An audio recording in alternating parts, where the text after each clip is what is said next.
Today, meteorologist Justin Ballard is live in Rockford to give us some insight as to what went into the response to that flooding. Justin? Thank you, Lindsay and Nicole. Yeah, I mean, we broke plenty of records along the Pecatonica River for high crests as well as along the Rock River in some spots. I'm joined here with Holly Baker, who is the communications manager for the Red Cross here in Northern Illinois. So I know it's not just been the state line. It's been much of the Midwest, particularly hard hit eastern Nebraska.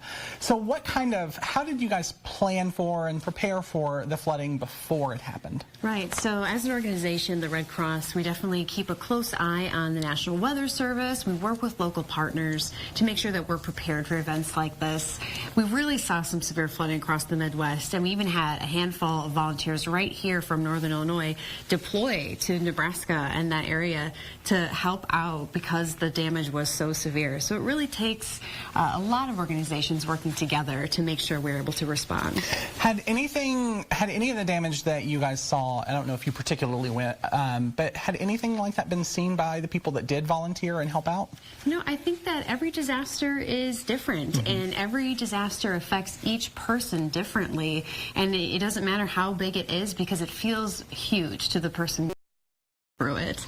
Right. So it's why we're so lucky that we're able to go and help out people in their greatest time of need. Fantastic.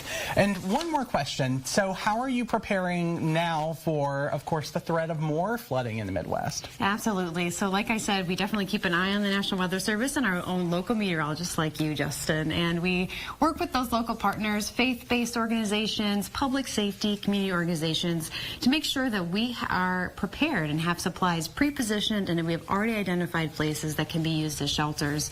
And we really work together to make sure our volunteers are trained and that they're ready to go in the event of emergency. This is what we prepare for. So you can also make sure you have your emergency kit, which is something you can do to make sure your family is prepared for the event of a flood or other disaster.